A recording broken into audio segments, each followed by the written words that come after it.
Hi friends, അസ്സലാമു അലൈക്കും. Welcome to JM ട്രിപ്പിലെറ്റ്സ്.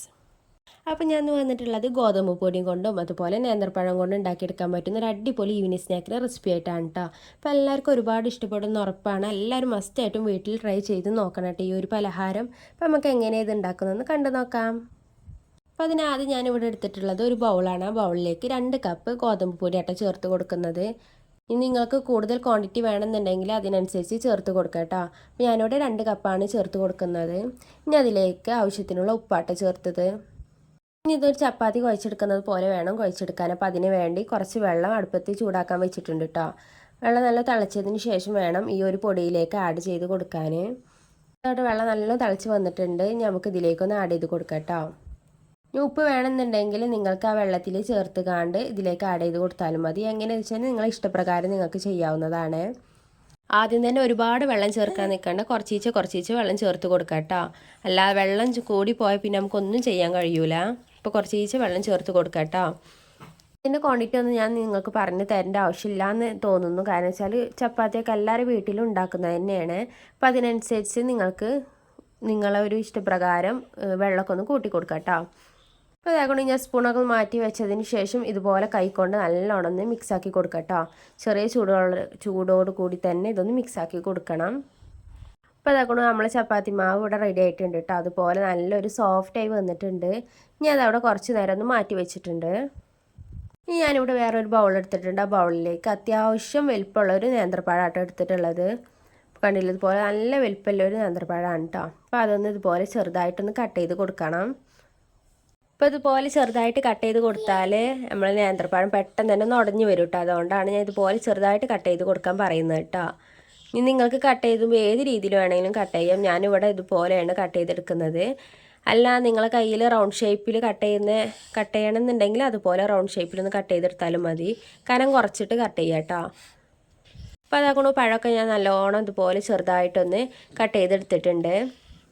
ഇനി നിങ്ങൾക്ക് പഴത്തിൻ്റെ ടേസ്റ്റാണ് കൂടുതൽ വേണമെന്നുണ്ടെങ്കിൽ പഴം കൂട്ടി കൊടുക്കുക കേട്ടോ. കയ്യിൽ നല്ല പഴുത്ത പഴമൊക്കെ ആണെന്നുണ്ടെങ്കിൽ അത് ചേർത്ത് കൊടുത്താൽ മതി കേട്ടോ. കാരണം വെച്ചാൽ അതാണെങ്കിൽ കൂടുതൽ ടേസ്റ്റ് ആയിരിക്കും. ഈ തൊലി കറുത്ത് പോയ പഴങ്ങളൊക്കെ ഉണ്ടാവില്ലേ, അതൊക്കെ ആണെങ്കിൽ ഏറ്റവും നല്ലത് കേട്ടോ. അപ്പോൾ നമ്മൾ പഴമൊക്കെ ഒന്ന് കട്ട് ചെയ്തെടുത്തിട്ടുണ്ട് കേട്ടോ. ഇനി അതവിടെ മാറ്റി വെച്ചിട്ടുണ്ട്. ഇനി വേറൊരു ബൗൾ എടുത്തിട്ടുണ്ട്. ആ ബൗളിലേക്ക് 3 മുട്ടയിട്ട് പൊട്ടിച്ചൊഴിച്ച് കൊടുക്കുന്നത്. മക്കളെ സൗണ്ട് ഉണ്ടാവും, അവരിവിടെ കളിച്ചുകൊണ്ടിരിക്കുന്നുണ്ട് കേട്ടോ. ആർക്കെങ്കിലും ബുദ്ധിമുട്ടുണ്ട് എന്നുണ്ടെങ്കിൽ ക്ഷമ ചോദിക്കുകയാണ്. അപ്പോൾ ഞാനിവിടെ 3 മുട്ടയാണ് പൊട്ടിച്ചൊഴിച്ച് കൊടുക്കുന്നത്. അതിലേക്ക് മധുരത്തിന് വേണ്ടി ഞാൻ 1 ടേബിൾ സ്പൂണ് പഞ്ചസാരയായിട്ട് ചേർത്ത് കൊടുക്കുന്നത്. ഇനി അതും കൂടി ഒന്ന് ചേർത്തതിന് ശേഷം ഇതുപോലെ ഒന്ന് മിക്സ് ചെയ്ത് കൊടുക്കാം. നിങ്ങളെ കയ്യിൽ പൊടിച്ച പഞ്ചസാരയാണെന്നുണ്ടെങ്കിൽ അത് ചേർത്ത് കൊടുത്താലും മതി. അത് ഇതുപോലെ മിക്സ് ചെയ്തതിന് ശേഷം മാറ്റി വെച്ചിട്ടുണ്ട്. ഞാനിവിടെ ഒരു പാൻ എടുത്തിട്ടുണ്ട്. ആ പാൻ നല്ല ചൂടായതിന് ശേഷം അതിലേക്ക് 1 ടേബിൾ സ്പൂൺ നെയ്യ് ഒഴിച്ച് കൊടുത്തിട്ടുണ്ട് കേട്ടോ. ഞാൻ നെയ്യ് നല്ലോണം ഒന്ന് ചൂടായതിന് ശേഷം അതിലേക്ക് നമ്മൾ നേരത്തെ മാറ്റി വെച്ച നേന്ത്രപ്പഴം കട്ട് ചെയ്തിട്ടുണ്ടല്ലോ അതും കൂടി ഒന്ന് ചേർത്ത് കൊടുക്കാം. എന്നിട്ട് നല്ലോണം ഒന്ന് വഴറ്റിയെടുക്കാം കേട്ടോ. അപ്പോൾ പെട്ടെന്ന് തന്നെ നമുക്ക് ഇതിൻ്റെ കളറൊക്കെ ഒന്ന് മാറി വരും കേട്ടോ. ഇതുപോലെ യെല്ലോ കളറായി വരും. നമ്മൾ നേന്ത്രപ്പഴം ഇതുപോലെ ഒന്ന് യെല്ലോ കളറൊക്കെ ആയി വന്നിട്ടുണ്ട്. ഞാൻ സമയത്ത് ഇതിലേക്ക് പഞ്ചസാരയായിട്ട് ചേർത്ത് കൊടുക്കുന്നത്. അത് നിങ്ങളെ മധുരത്തിനനുസരിച്ച് ചേർക്കാം കേട്ടോ. പഴം ഒരുപാട് മധുരം ഉണ്ടെന്നുണ്ടെങ്കിൽ അതിനനുസരിച്ച് ചേർത്താൽ മതി. ഇതിലേക്ക് നല്ലൊരു ഫ്ലേവറിന് വേണ്ടി നല്ല സ്മെല്ലിനൊക്കെ വേണ്ടി ഏലക്കായ പൊടി ആട്ടോ ചേർത്ത് കൊടുക്കുന്നത്. അതും കൂടി ചേർത്തതിന് ശേഷം നല്ലോണം ഒന്ന് മിക്സ് ചെയ്ത് കൊടുക്കാം കേട്ടോ. പഞ്ചസാരയൊക്കെ ഒന്ന് മെൽറ്റായി വരുന്ന ടൈമിൽ തന്നെ നല്ലോണം ഈ ഒരു നേന്ത്രപ്പഴമൊക്കെ ഒന്ന് വഴറ്റി വരും കേട്ടോ. നിങ്ങൾ ആദ്യമായിട്ടാണ് എൻ്റെ ഈ ചാനൽ കാണുന്നതെങ്കിൽ സബ്സ്ക്രൈബ് ചെയ്ത് സപ്പോർട്ട് ചെയ്യാൻ മറക്കരുത്. നിങ്ങൾക്ക് ഇഷ്ടമാകുകയാണെന്നുണ്ടെങ്കിൽ നിങ്ങളെ ഫ്രണ്ട്സിനും റിലേറ്റീവ്സിനും ഒക്കെ ചാനലൊന്ന് ഷെയർ ചെയ്തും കൂടി കൊടുക്കണേ. ഇതുപോലെ വളരെ പെട്ടെന്ന് തന്നെ ഉണ്ടാക്കിയെടുക്കാൻ പറ്റുന്ന ഒരുപാട് വിഭവങ്ങൾ ചാനൽ അപ്ലോഡ് ചെയ്തിട്ടുണ്ട്. അപ്പോൾ എല്ലാവരും ഒന്ന് ഷെയർ ചെയ്തും കൂടി കൊടുക്കാം കേട്ടോ. അതുകൊണ്ട് നമ്മളെ പഴം നല്ലോണം ഒന്ന് വഴറ്റി വന്നിട്ടുണ്ട്. ഇനി അതൊരു പാനിൻ്റെ ഒരു സൈഡിലേക്കൊന്ന് മാറ്റി വെച്ചിട്ടുണ്ട് കേട്ടോ. ഇനി അതിലേക്ക് നമ്മളെ മുട്ടേൻ്റെ ബാറ്റർ ഒന്ന് ഒഴിച്ച് കൊടുക്കാം. ഇനി അതൊന്ന് ഫ്രൈ ചെയ്തെടുക്കാം കേട്ടോ. ചിക്കി പൊരിച്ചെടുക്കാമെന്ന് പറയില്ല, അതുപോലെ ഒന്ന് ഫ്രൈ ചെയ്ത് കൊടുക്കാം. അതുപോലെ ഒന്ന് ജസ്റ്റ് ഒന്ന് വെന്ത് വരുന്ന ടൈമിൽ ഇതുപോലെ ഒന്ന് ആക്കി കൊടുക്കാം കേട്ടോ. നിങ്ങൾക്ക് ഈ റെസിപ്പി ഇഷ്ടമാകുകയാണെന്നുണ്ടെങ്കിൽ ലൈക്കും കൂടി ചെയ്യണം കേട്ടോ. ഇതുപോലെ ചെറുതായിട്ട് വെന്ത് വരുന്ന ടൈമിലൊന്ന് ഞാൻ പഴം കൂടി ഒന്ന് ചേർത്ത് കാണാൻ നല്ലോണം മിക്സ് ചെയ്ത് കൊടുക്കാം കേട്ടോ. അപ്പോൾ നമ്മുടെ ഫില്ലിങ്സ് ഇവിടെ റെഡി ആയിട്ടുണ്ട്. ഇനി അതോട് ചൂടാറാൻ ഒരു പാത്രത്തിലേക്കൊന്ന് മാറ്റി വെക്കാം കേട്ടോ. നമ്മൾ നേരത്തെ മാറ്റി വെച്ച ചപ്പാത്തി മാവ് ഒന്ന് ഇതുപോലെ ജസ്റ്റ് ഒന്ന് കുഴച്ചെടുക്കാം കേട്ടോ. കുഴച്ചെടുത്തതിന് ശേഷം നമുക്ക് ചെറിയ ചെറിയ ബോൾസ് ആക്കി എടുക്കാം.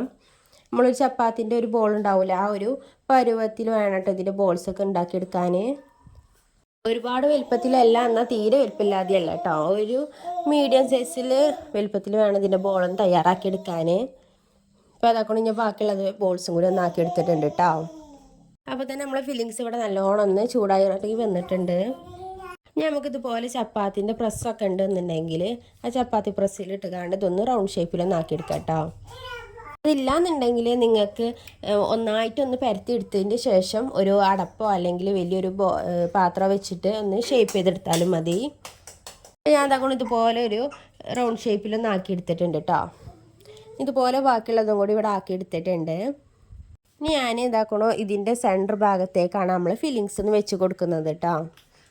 ഇനി നിങ്ങൾക്ക് ഏത് ഷേപ്പിലും ഇതാക്കി എടുക്കട്ടെ. ഞാനിവിടെ ഒരു ചെറിയ സ്ക്വയർ ഷേപ്പിലാണ് ആക്കിയെടുക്കുന്നത്. നിങ്ങൾക്ക് എങ്ങനെ വേണമെങ്കിലും ഷേപ്പ് ചെയ്തെടുക്കാം കേട്ടോ. അടൻ്റെ ഷേപ്പിലോ അല്ലാന്നുണ്ടെങ്കിൽ ത്രികോണത്തിൻ്റെ ഷേപ്പിലോ എങ്ങനെ വേണമെങ്കിലും എടുക്കാം. അതൊക്കെ നിങ്ങളെ ഇഷ്ടത്തിനനുസരിച്ച് ഷേപ്പ് ചെയ്തെടുക്കാം കേട്ടോ. അപ്പോൾ അതുകൊണ്ട് ഞാൻ ഇതുപോലെ 2 ഭാഗവും ഒന്ന് മടക്കി കൊടുത്തിട്ടുണ്ട്. അതുപോലെ മറ്റേ ചെറിയ ഭാഗം കൂടി ഒന്ന് മടക്കി കൊടുക്കാം കേട്ടോ. അതിന് ശേഷം ഇതുകൊണ്ട് ഇതുപോലെ ചെറിയൊരു സ്ക്വയർ ഷേപ്പ് ആയി വന്നിട്ടുണ്ട്. ഇതുപോലെ നമുക്ക് ബാക്കിയുള്ളതും കൂടി ഒന്ന് ചെയ്തെടുക്കാം. അപ്പോൾ ഇതാക്കണോ ബാക്കിയുള്ളതും കൂടി ഇവിടെ നിന്ന് ചെയ്തെടുത്തിട്ടുണ്ട് കേട്ടോ. അതുപോലെ ഒന്നായിട്ടുണ്ട്. കണ്ടില്ല, ഇതുപോലെ വേണം കേട്ടോ നമ്മൾ ചെയ്തെടുക്കാൻ. ഇത് നമ്മൾ ആവിലാട്ടോ വേവിച്ചെടുക്കുന്നത്. ഇനി നിങ്ങളെ കയ്യിൽ സ്റ്റീമർ ഉണ്ടെന്നുണ്ടെങ്കിൽ അതിൽ വേവിച്ചെടുക്കാം. അല്ലാന്നുണ്ടെങ്കിൽ ഞാൻ ചെയ്യുന്ന പോലെ ഇതുപോലെ ഒരു തട്ട് വെച്ച് കാണ്ടൊന്ന് വേവിച്ചെടുക്കാം കേട്ടോ. അപ്പോൾ കേട്ടോ എല്ലാതും ഇതുപോലെ ഒന്ന് വെന്ത് വന്നിട്ടുണ്ട് കേട്ടോ. കണ്ടില്ല, ഇതുപോലെ ഒന്നായിട്ടുണ്ട്. ഞാനിവിടെ ഒരു പാൻ എടുത്തിട്ട് ആ പാനിലേക്ക് ഒരു കുറച്ച് ഓയിൽ ഒഴിച്ച് കൊടുത്തിട്ടുണ്ട് കേട്ടോ. ഞാൻ ജസ്റ്റ് ഒന്ന് ഫ്രൈ ചെയ്തെടുത്താൽ മതി, ഒരുപാട് ഫ്രൈ ചെയ്തെടുക്കണ്ട, അതിനനുസരിച്ച് ഓയിൽ ചേർത്താൽ മതി കേട്ടോ. അതുകൊണ്ട് ഒരു ഭാഗം ഒന്ന് മുരിഞ്ഞ് വന്നതിന് ശേഷം മറുഭാഗം കൂടി ഒന്ന് മുരിച്ചെടുക്കാം. അതായത് അതുപോലെ ഒന്ന് ആയി വന്നിട്ടുണ്ട്. അപ്പോൾ അതുകൊണ്ട് നമ്മൾ പലഹാരം ഇവിടെ റെഡി ആയിട്ടുണ്ട് കേട്ടോ. അതുപോലെ ഒന്നായി വന്നിട്ടുണ്ട്. ഒരുപാട് നേരം ഓയിലിട്ട് കാണ്ട് ഒന്ന് പൊരിച്ചെടുക്കേണ്ട ഒരു ആവശ്യമില്ല കേട്ടോ. ഉൾവശം അതുപോലെ തന്നെ പുറം വശമൊക്കെ നല്ലോണം ഒന്ന് വെന്ത് വന്നിട്ടുണ്ട്. അപ്പോൾ എന്തായാലും മസ്റ്റായിട്ട് വീട്ടിൽ ഇതുപോലെ ഒന്ന് ട്രൈ ചെയ്ത് നോക്കണം കേട്ടോ. എന്തായാലും കുട്ടികൾക്കൊക്കെ ഒരുപാട് ഇഷ്ടപ്പെടുന്ന ഉറപ്പാണ്.